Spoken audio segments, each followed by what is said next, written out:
What's up, everybody? Welcome to the Braven Men podcast. This is Buck Grant, and I have something to say.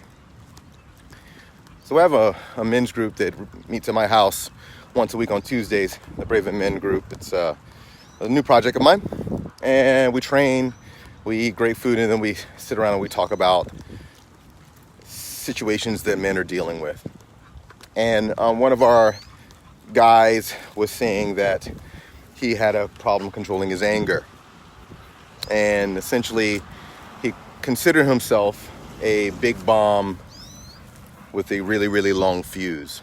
In other words, he would take a really long time to get angry, and then he would get pushed to his limits and he would explode. And he wanted to know how to deal with his anger.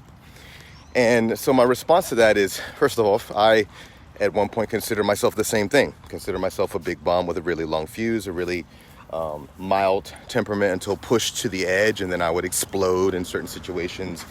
And I started to realize that this was not the best way to handle life. So I use the analogy of a dog, right? If you have a dog and your dog doesn't want to be messed with, well, a good dog has boundaries just like a good human being.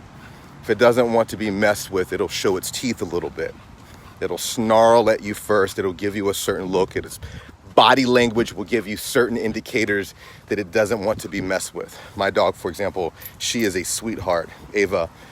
However, at night when she is tired, she doesn't want to be messed with. And she'll let me know. If I go to pet her, she'll kind of look at me. She'll show her teeth a little bit. And then I know to leave her alone. If you had a dog that out of the blue just snapped on everyone, was great all day, all year, all throughout his life, and then all of a sudden went and killed someone, that dog would be put to sleep. And we understand that with a dog, but we don't understand why that isn't the same with human beings. Your anger, your emotions, your details, the things that are going on inside of you are kind of like they need a release valve. And if you keep them bottled up inside, then eventually they will come out, but they will come out on their own, at their own pace. And when that occurs, it happened because you didn't voice your opinion. You didn't speak up. You didn't show your teeth first before you bit into someone. That is your fault. Mere communication alone, when people start to approach on your boundaries, often solves this equation. It keeps things from going completely bad too early. And if you are willing to have the tough conversations when someone does bother you or someone says something that is negative, to simply just speak up and say, hey, I didn't appreciate that. I would appreciate if you would not do that. Being brave enough, having the courage enough to have that conversation early rather than waiting till you explode is the definition of bravery. It's the definition of courage. It is the way that one should be in the world. And this isn't an easy decision, but you can learn from the animals around us. You can learn from my dog right here, who is having the time of her life.